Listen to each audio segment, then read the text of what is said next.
I subscribe to a very good hedge fund publication, over 600 hedge fund contributors.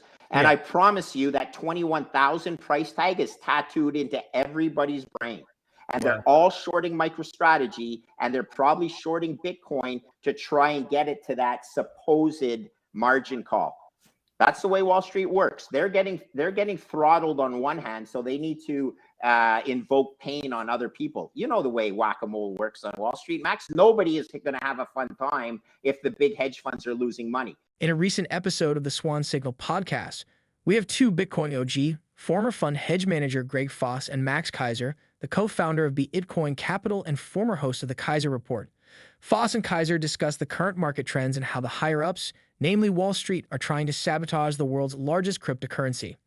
Since Bitcoin started to trend below $30,000, all eyes have been on MicroStrategy and its co-founder and CEO, Michael Saylor.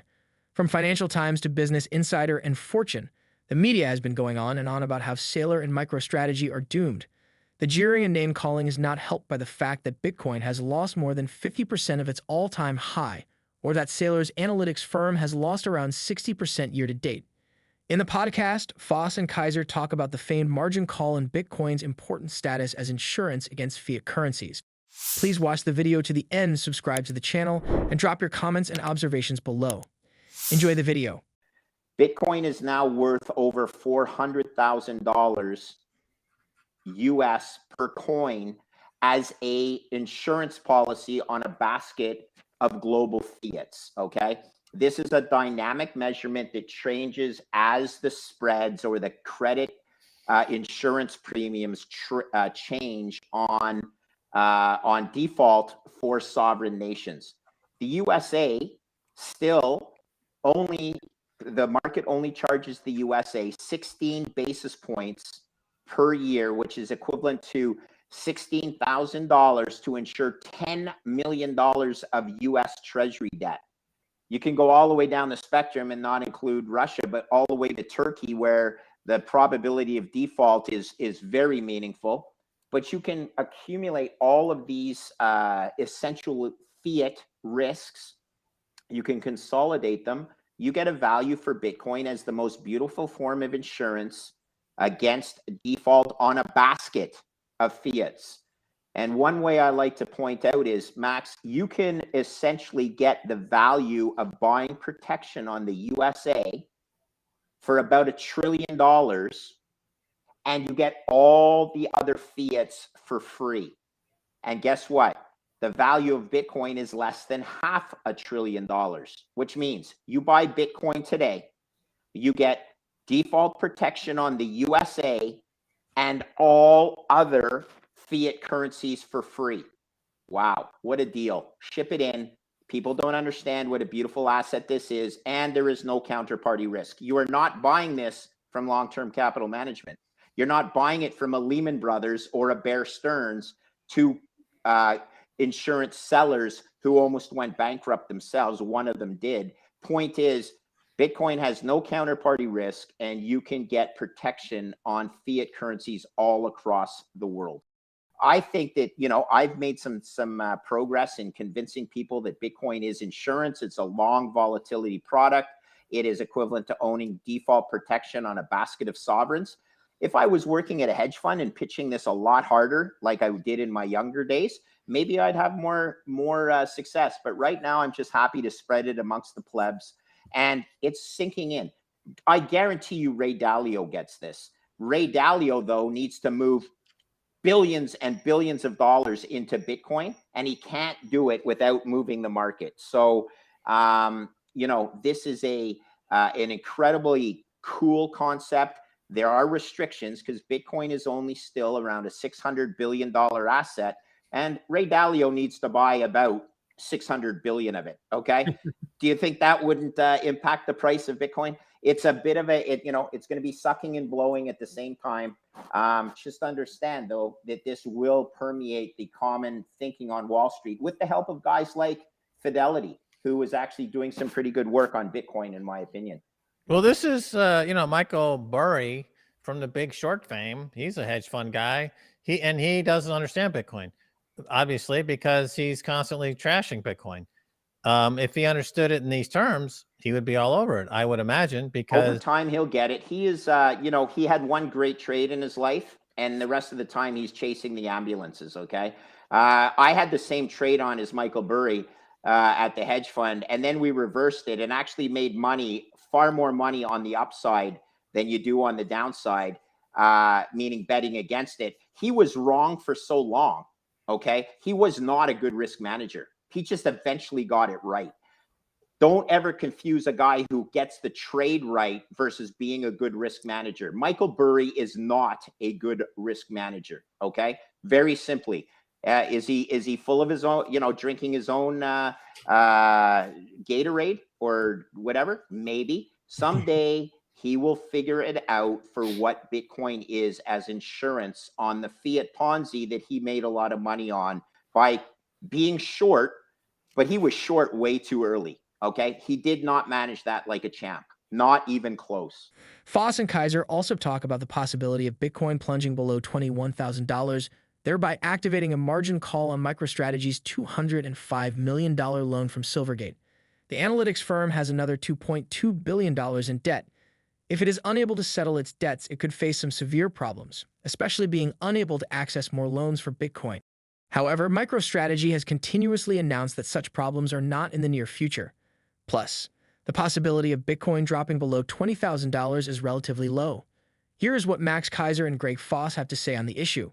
talking about discounts to current price, what about MicroStrategy's stock? I mean, the Bitcoin on the books is worth more than the current price of the stock by, I believe, a significant factor, and they still have an ongoing enterprise software business, which you're getting for less than nothing. Well, here's the funny thing. They got this, Wall Street has this idea in their mind that there's actually going to be a margin call at $21,000 per Bitcoin.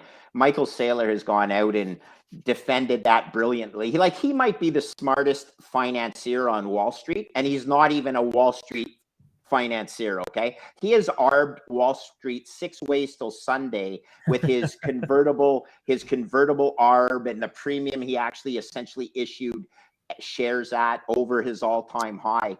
All the guys that got screwed were the convertible arb funds that were trying to get exposure to Bitcoin through the back door, okay, because they couldn't hold it due to you see, Michael Saylor screws Wall Street, whereas Mike Novogratz screws the little guy. Okay, that's the difference between those two guys. But he is still a hostage. Saylor is still a hostage because at the end of the day, a $5 billion market cap is just not that big on Wall Street, which is the size of MicroStrategy, Max.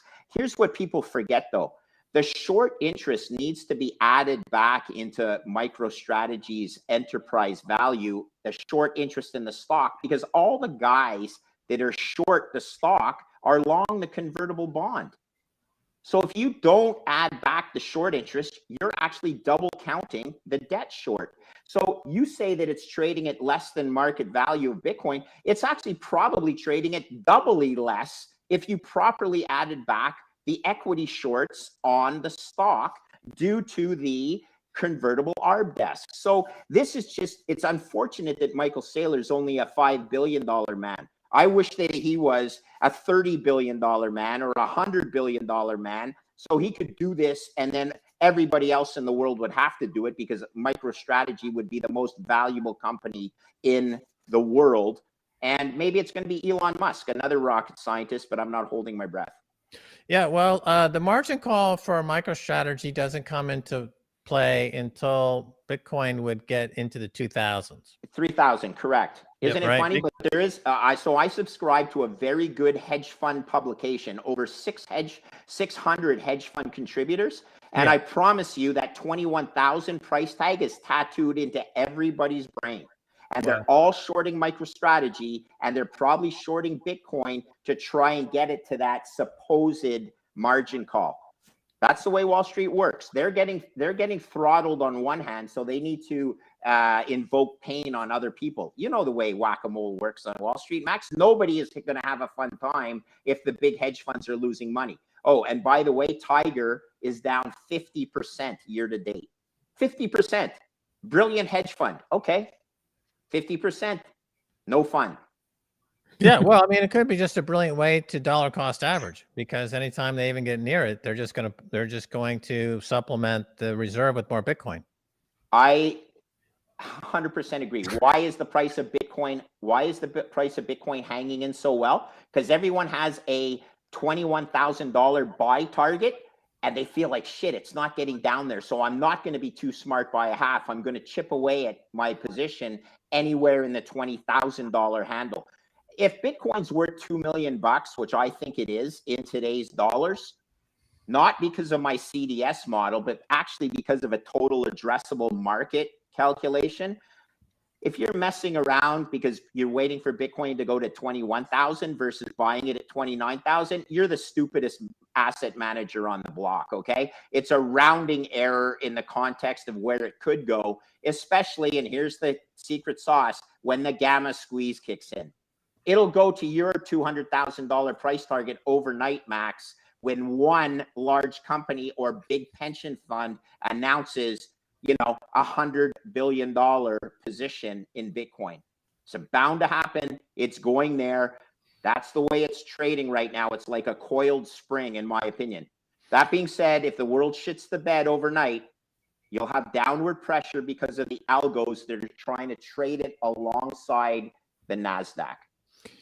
Yeah, agreed on that. It's falsely being correlated with NASDAQ.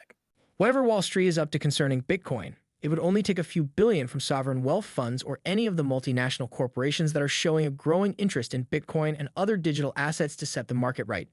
For now, we believe there is no reason why Michael Saylor should be worried about the margin call, especially as Bitcoin has made another huge recovery to begin the new week. As of press time, the coin is exchanging hands at $31,476, a 6% increase in the past 24 hours and around 3% increase compared to last week's price. The global crypto market cap is also at $1.29 trillion, a 5.61% increase since yesterday. What do you think about Foss and Keiser's summations in the podcast? Please share your comments below and don't forget to hit the like button. Thanks for watching.